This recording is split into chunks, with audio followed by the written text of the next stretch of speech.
Hi, എല്ലാവർക്കും സുഖമാണോ?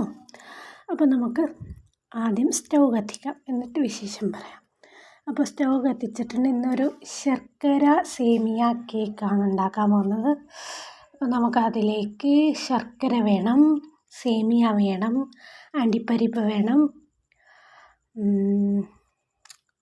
ഏലക്കാപ്പൊടി വേണം. അപ്പോൾ നമുക്ക് ശർക്കര പാനീയമാക്കി മാറ്റാം. അതിലേക്ക് 1 കപ്പ് വെള്ളമാണ് ഞാൻ ഒഴിക്കുന്നത്. ശർക്കര ഒന്ന് അലിഞ്ഞ് വരട്ടെ, നമുക്ക് വെയിറ്റ് ചെയ്യാം.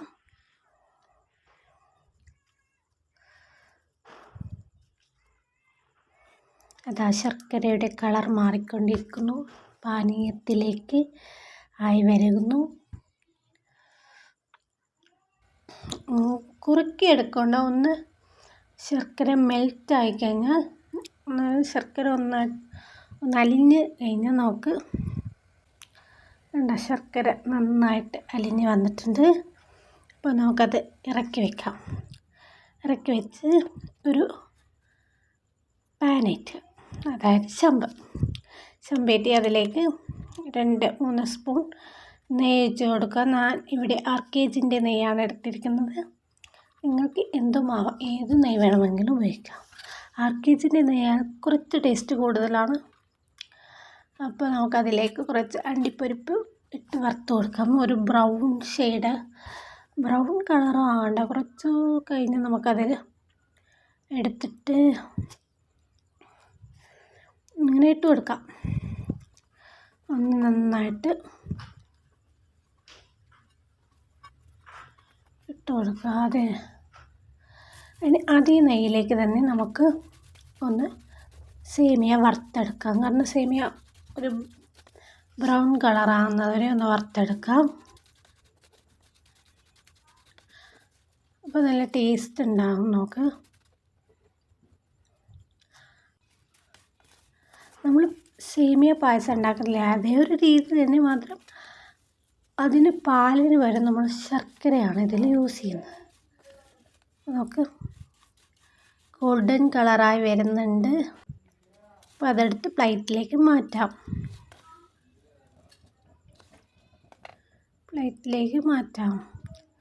അപ്പോൾ അതേ പാനിലേക്ക് നമുക്കൊരു കപ്പ് വീണ്ടും വെള്ളം ചേർത്ത് കൊടുക്കാം.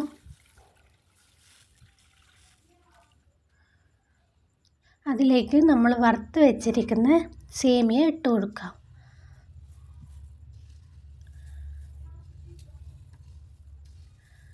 സേമിയ ഇട്ട് കൊടുക്കാം.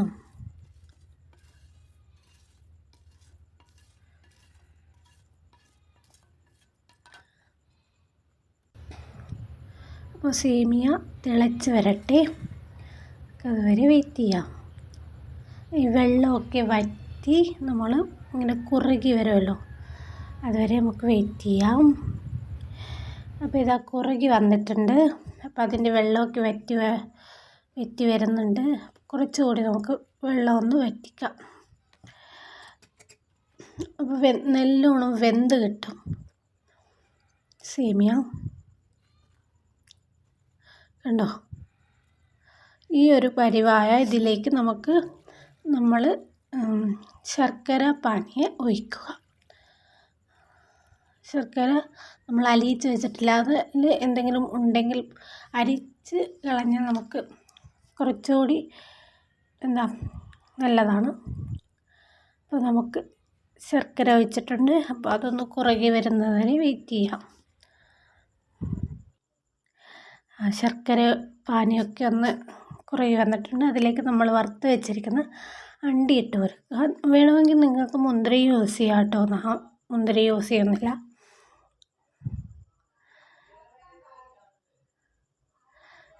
അതൊന്ന് കുറുകി വരട്ടെ. അപ്പോൾ അത് അവിടെ ഇരിക്കട്ടെ. നമുക്ക് ഒരു പ്ലേറ്റ് എടുത്തിട്ട് അതിലേക്ക് നമുക്ക് കുറച്ച് എണ്ണ തടവി കൊടുക്കാം. എണ്ണ തടവിയിട്ട് നമ്മൾ ഉണ്ടാക്കി വെച്ച ആ ഒരു സംഭവം, സേമിയയുടെ കൂട്ട് ഇതിലേക്ക് ഇട്ട് കൊടുക്കുക. ഒന്ന് ആറിക്കഴിഞ്ഞാൽ നമുക്ക് വേറൊരു പ്ലേറ്റിലേക്ക് മാറ്റി അത് മുറിച്ച് പീസുകളായിട്ട് എടുക്കാം. നല്ല ടേസ്റ്റ് ഉണ്ട്, ട്രൈ ചെയ്ത് നോക്കാം.